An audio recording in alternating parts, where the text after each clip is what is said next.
సికింద్రాబాద్ ఉజ్జయిని మహంకాళి అమ్మవారి బోనాలకు సర్వం సిద్ధమైంది. ప్రభుత్వ యంత్రాంగం, ఆలయ కమిటీ అన్ని ఏర్పాట్లను పూర్తి చేసింది. లక్షలాది మంది భక్తులు వచ్చే అవకాశం ఉండడంతో 2500 మంది పోలీసులతో బందోబస్తు ఏర్పాటు చేశారు. దాదాపు 130కి పైగా ఏఐ ఆధారిత సీసీటీవీ కెమెరాలను ఏర్పాటు చేశారు.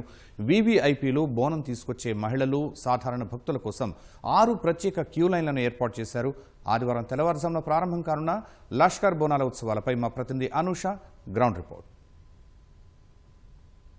తెలంగాణ సంస్కృతికి, సంప్రదాయాలకి నిలువెత్తు నిదర్శనం తెలంగాణ బోనాలు. రాష్ట్ర వ్యాప్తంగా కూడా ఎంతో వైభవంగా ఈ పండుగనైతే జరుపుకుంటారు. సో ఆషాఢ మాసంలో హైదరాబాద్ నగరంలో ఈ బోనాలు అనేవి ఎంతో ప్రత్యేకమైనవి. దాంట్లో ప్రధానంగా సికింద్రాబాద్ ఉజ్జయిని మహంకాళి అమ్మవారి బోనాలు. సో 1813వ సంవత్సరంలో ప్లేగ్ వ్యాధి వ్యాపించినప్పుడు హైదరాబాద్కి చెందిన మిలిటరీ ఉద్యోగులు అక్కడ అమ్మవారికి మొక్కుకుంటే ఇక్కడ ప్లేగ్ వ్యాధి అనేది తగ్గిందని, ఆ తర్వాత 1815వ సంవత్సరంలో సూరిటి అప్పయ్య అనే మిలిటరీ ఉద్యోగి ఇక్కడ అమ్మవారి చెక్క విగ్రహాన్ని ఏర్పాటు చేసి అప్పటి నుంచి కూడా బోనాల పండుగని ఎంతో విశిష్టంగా కూడా నిర్వహిస్తున్నారు. సో అంతటి విశేషమైన చరిత్ర ఈ అమ్మవారి సొంతం. అంటే భక్తుల కొంగు బంగారంగా కూడా అమ్మవారు నిలుస్తూ ఉంటారు. సో ఈ 2026 సంవత్సరానికి గాను ఆగస్టు 2వ తారీఖున అంటే ఆదివారం రోజున అయితే ఈ ఉజ్జయిని అమ్మవారి బోనాలు అయితే ఎంతో అంగరంగ వైభవంగా జరిపించేందుకు కూడా సిద్ధమైంది. సో దీనికి ఈ నేపథ్యంలోనే ప్రభుత్వ యంత్రాంగం కూడా అనేక ఏర్పాట్లు అయితే చేసింది. సో లక్షలాది మంది భక్తులు వస్తుంటారు కాబట్టి వాళ్ళకి ఎలాంటి ఇబ్బందులు తలెత్తకుండా కూడా ప్రత్యేకంగా 6 క్యూ లైన్లను అయితే ఏర్పాటు చేసింది. సో దాంట్లో ప్రధానంగా 2 బోనాలు ఎత్తుకొచ్చే మహిళలకైతే మరో 2 క్యూ లైన్లు సాధారణ భక్తులు అమ్మవారిని దర్శించుకునేందుకు కూడా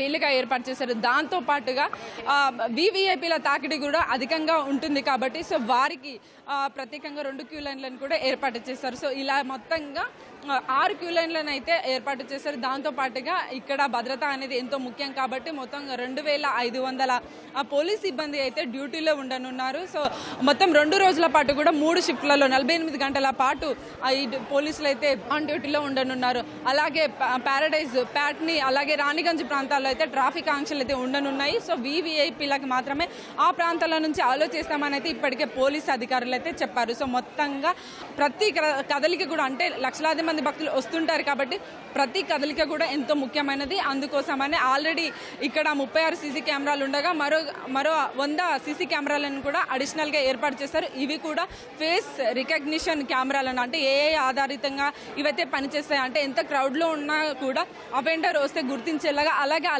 లొకేషన్ కూడా ఆ పోలీసులకు అందేలాగా అయితే ఈ కెమెరాలు పనిచేయనున్నాయి. అలాగే ఎక్కువగా క్రౌడ్ వచ్చినప్పుడు వాళ్ళకి తెలిసేలా కూడా అంటే గంటకి ఎంతమంది భక్తులు వచ్చారు ఏంటి అనే సమాచారాన్ని కూడా ఈ సీసీ కెమెరాల ద్వారా తెలుసుకోవచ్చు అని అయితే పోలీసు అధికారులు చెప్పారు. సో మొత్తంగా మెడికల్ క్యాంప్స్ అంటే 6 మెడికల్ క్యాంప్స్, అలాగే అంబులెన్స్లు, అలాగే ప్రతి 100 మీటర్లకు ఒక వాటర్ క్యాంప్ను కూడా ఏర్పాటు చేశారు. మొత్తంగా ఇవి బోనాల పండుగ కోసం అయితే ప్రభుత్వం ఏర్పాటు చేసిన ఏర్పాట్లు ఇవి అని చెప్పవచ్చు. అలాగే కార్యక్రమాలు అంటే ఆదివారం 3 గంటల నుంచి ఈ అమ్మవారికి అభిషేకం అలాగే అర్చన కార్యక్రమాలు అయితే జరుగుతాయి. ఆ తర్వాత 4 గంటల ప్రాంతంలో మహాహారతి అయితే ఎంతో దేదీప్యమానంగా జరగనుంది.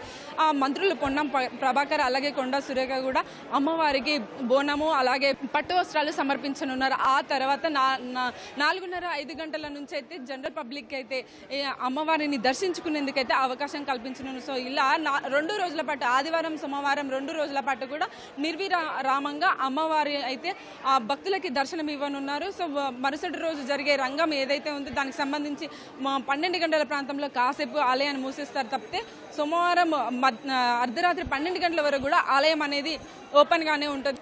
ఈ ఆలయానికి అయితే రాజకీయ ప్రముఖులు ఎక్కువగా వస్తుంటారు. సో దాంట్లో భాగంగా మంత్రులు కావచ్చు, అలాగే సీఎం కూడా 10 గంటల ప్రాంతంలో కూడా సీఎం రేవంత్ రెడ్డి అమ్మవారిని దర్శించుకోనున్నారు, పట్టు వస్త్రాలు అయితే సమర్పించనున్నారు.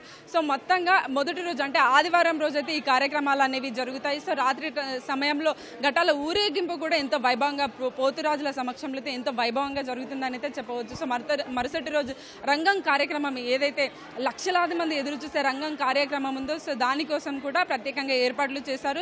ఈ సిబ్బంది ఏదైతే 2,500 మంది పోలీస్ సిబ్బంది వాళ్ళు కూడా ఆ 2 రోజుల పాటు కూడా డ్యూటీలో ఉండనున్నారు. అట్లాగే 8 నుంచి 9 గంటల ప్రాంతంలో అంటే గంట సేపు కూడా అమ్మవారి రంగం కార్యక్రమం అయితే ఎంతో వైభవంగా అయితే జరగనుంది. సో దేశ భవిష్యత్తును తెలిపి ఈ రంగం కార్యక్రమాన్ని కూడా లక్షలాది మంది వీక్షిస్తూ ఉంటారు. ఇలా మొత్తంగా 2 రోజుల పాటు శ్రీ ఉజ్జయిని మహంకాళి అమ్మవారి బోనాలు అయితే అంగరంగ వైభవంగా జరగనున్నాయి. సో దీనికోసం అయితే ఇప్పటికే అన్ని ఏర్పాట్లు చేసే ఆలయాన్ని కూడా సర్వాంగ సుందరంగా తీర్చిదిద్దారు రకరకాల పూలతో.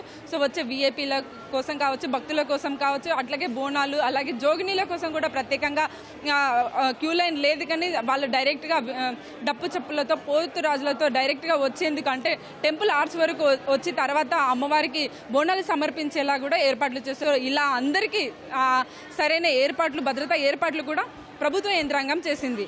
Over to studio.